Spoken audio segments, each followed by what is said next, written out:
ದೆಹಲಿಗೆ ಹೊಂಟಿದ್ದಾರೆ sir. CM ಅವರು 15ನೇ ತಾರೀಕು ಡೆಲ್ಲಿ ಹೋಗ್ತಾ ಇದ್ದಾರೆ. ನನಗೂ ಬರ್ಲಿಕ್ಕೆ ಹೇಳಿದ್ದಾರೆ. ಯಾಕೆ ಬರ್ಲಿಕ್ಕೆ ಹೇಳಿದ್ದಾರೆ ಅಂದರೆ ಮಂತ್ರಿಮಂಡಲ ವಿಸ್ತರಣೆ ಅದಕ್ಕೆ ಚರ್ಚೆಗಲ್ಲ. 16ನೇ ತಾರೀಕು ಕಪಿಲ್ ಸಿಬಾಲ್ ವಕೀಲರು ಒಂದು ಪುಸ್ತಕ ಬಿಡುಗಡೆ ಮಾಡ್ತಾ ಇದ್ದಾರೆ.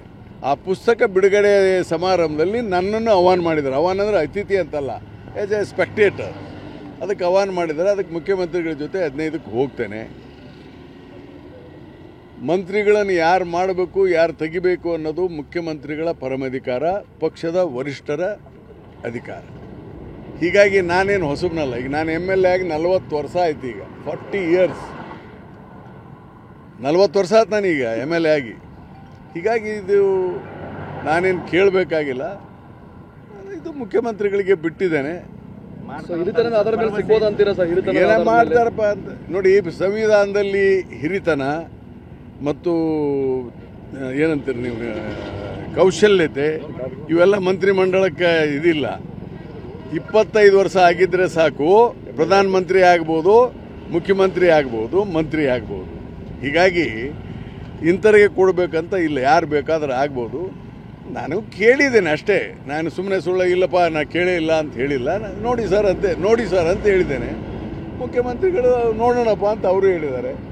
ಏನಾಗುತ್ತೆ ಅದು ನೀವು ನೋಡಿ. ನನ್ನ ಪ್ರಕಾರ ಮುಖ್ಯಮಂತ್ರಿಗಳ ಬದಲಾವಣೆ ಪ್ರಶ್ನೆಯೇ ಇಲ್ಲ ನನ್ನ ಪ್ರಕಾರ. ಯಾಕಂದರೆ ಒಂದನ್ನು ಅರ್ಥ ಮಾಡಿ, ಇವು ಮಾಧ್ಯಮದಲ್ಲಿ ಯಾರ್ಯಾರೋ ಏನೇನೋ ಹೇಳ್ತಾರೆ, ಯಾರ್ಯಾರೋ ಏನೇನೋ ಬರೀತಾರೆ. ಅದು ಮಾಧ್ಯಮಕ್ಕೆ ಬಿಟ್ಟಂಥ ವಿಚಾರ. ಆದರೆ ನಾನು ಶಾಸಕನಾಗಿ ಮತ್ತು ಕಾಂಗ್ರೆಸ್ ಪಕ್ಷದ ಸಂವಿಧಾನ ನಮ್ಮ ಪಕ್ಷ ಒಂದು ಈ ಇಂಟರ್ನಲ್ ಡೆಮೋಕ್ರಸಿ ಅಂತೇನು ಕರಿತೀವಲ್ಲ, ನಮ್ಮ ಆಂತರಿಕ ಪ್ರಜಾಪ್ರಭುತ್ವ ವ್ಯವಸ್ಥೆ ನಮ್ಮ ಪಾರ್ಟಿಯಲ್ಲಿದೆ. ನಮ್ಮಲ್ಲಿ ಡಿಕ್ಟೇಟರ್ ಇಲ್ಲ. That is a wrong. ಅದು BJP ಅವರು ಹುಟ್ಟಾಕ್ತಿರ್ತಾರೆ ನೋಡಿ. ಪಕ್ಷದ ವರಿಷ್ಠರು ಕೂಡ ಚೇಂಜ್ ಮಾಡಿದ್ರು ಕೂಡ ಶಾಸಕರನ್ನು ವಾಪಸ್ ಕೇಳಲೇಬೇಕು. ನಮ್ಮನ್ನು ಕೇಳ್ದೇನೆ ಅವ್ರು ಚೇಂಜ್ ಮಾಡ್ಲಿಕ್ಕೆ ಬರೋಲ್ಲ. They have to call the legislature party meeting ಕರೆದು ಏನಪ್ಪ ಸಿದ್ದರಾಮಯ್ಯನ ಬದಲಿ ಮಾಡ್ಬೇಕಂತ ಕೇಳಿದ್ರೆ ಎಸ್ ಅಂದ್ರೆ ನಾವೆಲ್ಲ ಎಸ್ ಅಂದ್ರೆ ಮಾತ್ರ ಆಗ್ತಿಲ್ಲ, ಆಗಲ್ಲ. ಅಲ್ಲಿ ವರಿಷ್ಠ ಮಂಡಳಿ ಅವ್ರು ಯಾಕೆ ಮಾಡ್ತಾರೆ?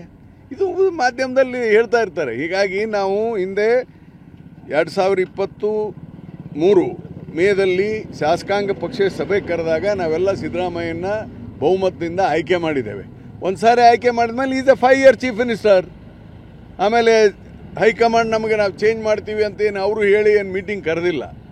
ಹೀಗಾಗಿ ಈ ಪ್ರಶ್ನೆ ಉದ್ಭವಿಸೋದಿಲ್ಲ. ಸರ್, ಈಗ DK ಶಿವಕುಮಾರ್